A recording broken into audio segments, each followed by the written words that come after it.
Welcome to the Legionary. So in the last video we discussed the Imperial Gallic Type D, or the Weissenau style helmet, and we looked at its origins. In this video we're going to be looking at its anatomy.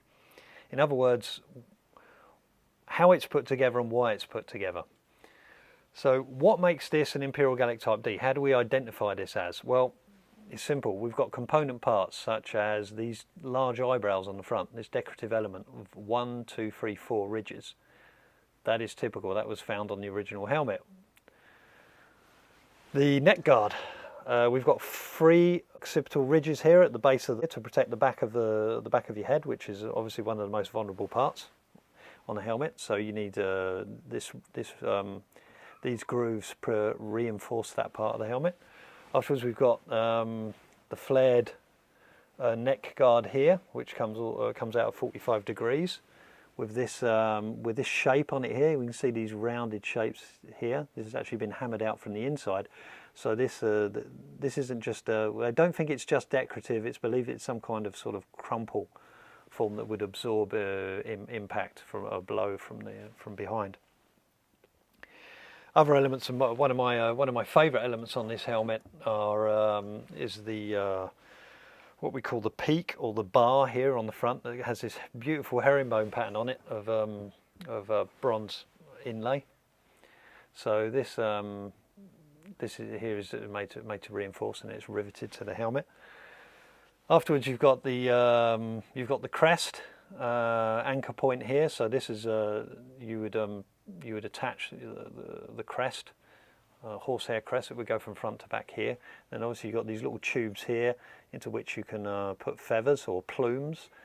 These are to possibly for unit recognition in combat, or purely for decorative on parade. We're not 100% sure on its element, because it's not very well documented at what point these were worn, and definitely in depictions of soldiers in the period, you don't actually see, or you very rarely see, crests worn and or plumes worn on the side.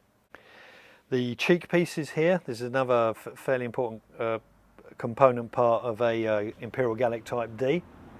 So they're very rounded, anatomically shaped, and they obviously have this beautiful bronze edging on them all the way around. Another element here is this what we call the brow band here, so just above the eyes. This is a decorative band here, and it's got this beading on the edges. I'll just highlight that, and then you've got these inverted crescents here. So this band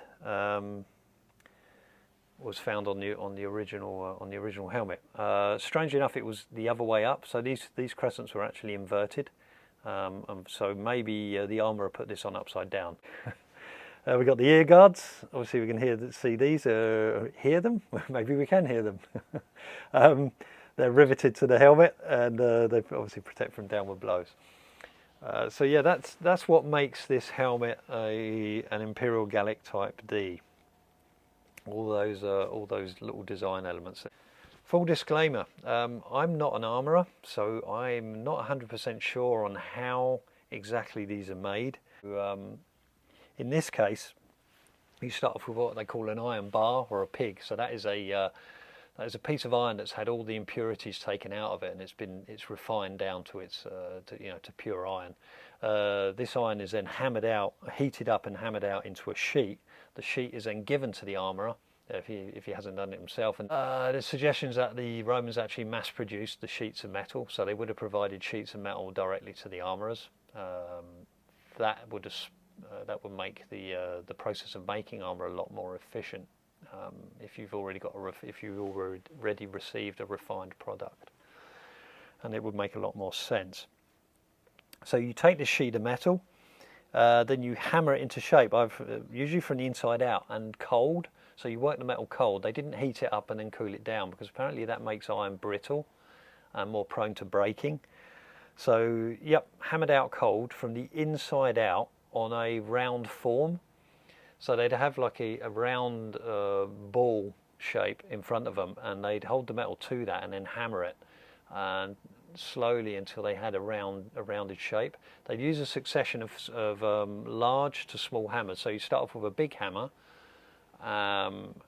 Obviously that would leave indentations on it, large indentations, but then slowly work it down with smaller and smaller hammers. So eventually, look, the impact sites on the iron are a lot smaller. You end up with a more uniform surface, and once you get it down to the smallest hammer or the smallest impact, you can then grind that out and polish it. So you end up eventually with a smooth surface. Now I hope that's made sense, but like I said, feel free to go online and look at people making armor. There are plenty of videos out there that you can check out. But that's my layman's explanation of how these helmets are put together. The component parts, as you can see, like the plume holders here, the ear guards, the cheek guards here, and even the ridge here. These are all added post production of the larger helmet and the flared neck guard here. So that the flared neck guard and the helmet are all one piece. These component parts here are all added afterwards, post hammering, we should say. So there you go. That's how those helmets are put together. Afterwards, they would have had the addition of liners, possibly on the cheek guards. You could put leather liner, padded leather liner in there, maybe on the inside of the helmet. Again, like I said earlier, we're not sure about that part of helmet making, whether the liners were an integral part of it or whether they were just added afterwards or worn directly by the soldier.